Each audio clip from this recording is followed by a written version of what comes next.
బైబిల్లో ఒక మనిషి గురించి చెప్పాలంటే అతను అందంలో అందగాడు, శక్తిలో బలవంతుడు, కాని అహంకారం వల్ల అంతమయ్యాడు. అతని పేరే అబ్షాలోము. దావీదు రాజు కుమారుడు. ఇశ్రాయేలు అంతటా అతని అందం గురించి మాట్లాడుకున్నారు.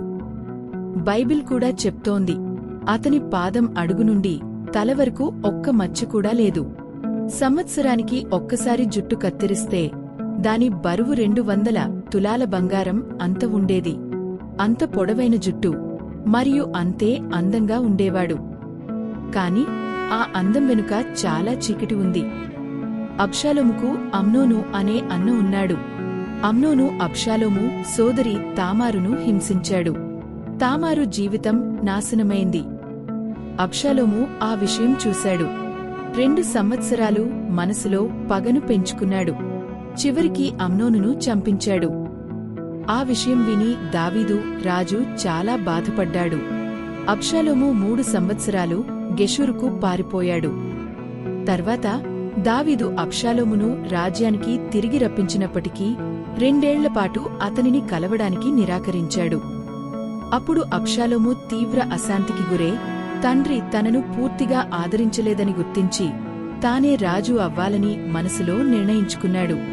అబ్షాలోము ఒక తెలివైన ప్లాన్ వేశాడు. ప్రతిరోజూ పొద్దున్నే లేచేవాడు. రాజద్వారం దగ్గర నిలబడేవాడు. న్యాయం కోసం వచ్చిన జనాన్ని పలకరించేవాడు. నీ సమస్య చాలా సమంజసంగా ఉంది, కాని రాజు నీ మాట వినే స్థితిలో లేడు అని చెప్పేవాడు. నేనే న్యాయాధిపతినైతే నేను నీకు న్యాయం చేసేవాడిని అని చెప్పేవాడు. ఎవరైనా సాష్టాంగపడితే వెళ్లి చేతులు పట్టుకుని ముద్దు పెట్టుకునేవాడు. ఇలా 4 సంవత్సరాలు చేశాడు. జనం అందరూ అతనిని ప్రేమించారు.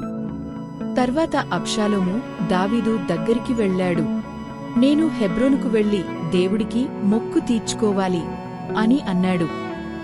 దావీదు ఒప్పుకున్నాడు. కాని హెబ్రోనులో అబ్షాలోము రాజుగా ప్రకటించుకున్నాడు. 200 మంది పెద్దలను పిలిచాడు. సైన్యం సిద్ధం చేశాడు. దావీదుకు కబురు వచ్చింది. ఇశ్రాయేలీయులంతా అబ్షాలోముతో చేరింది. దావీదు రాజు వెంటనే యెరూషలేము వదిలిపెట్టి ఏడుస్తూ వెళ్లిపోయాడు.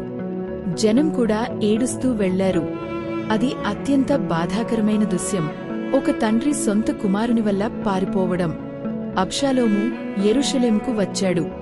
రాజభవనంలో కూర్చున్నాడు. అతని సలహాదారులు యుద్ధానికి సిద్ధపడమని చెప్పారు. కాని దేవుడు అబ్షాలోము సలహాదారుల యోచనలు వమ్ము చేశారు. యుద్ధం జరిగింది. అబ్షాలోము గుర్రం మీద వెళ్లాడు. ఒక పెద్ద చెట్టు కింద నుండి వెళ్తున్నాడు. అతని పొడవైన జుట్టు అతని గొప్పతనానికి చిహ్నం అని అనుకున్నాడు. అదే చెట్టు కొమ్మలలో చిక్కుకుంది. గుర్రం పరిగెత్తిపోయింది. అబ్షాలోము గాలిలో వేలాడాడు. దావీదు సేనాపతి యోవాబు అక్కడికి వచ్చాడు. అబ్షాలోమును చంపాడు.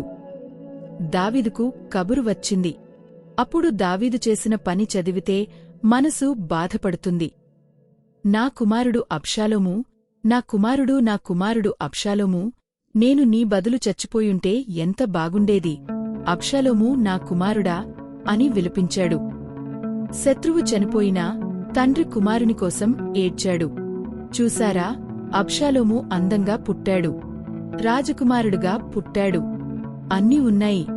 కాని అహంకారం వల్ల అన్నీ పోయాయి. ఇక్కడ ఒక చిన్న విషయం మనం గమనించాలి. అబ్షాలోము జుట్టు అతని గర్వానికి చిహ్నం. అదే జుట్టు అతని మరణానికి కారణమైంది. మనం గర్వపడే విషయాలే మన పతనానికి కారణం అవుతాయి. బైబిల్ చెప్తోంది, గర్వం పతనానికి ముందు వస్తుంది, అహంకారమైన మనసు నాశనానికి ముందు వస్తుంది. అబ్షాలోము కథ అదే చెప్తోంది. దేవుని మాట ఎప్పటికీ నిజమే. ఆమేన్. సబ్స్క్రైబ్ చేయండి మన బైబిల్ కథలు ఛానల్కి. ఆమేన్.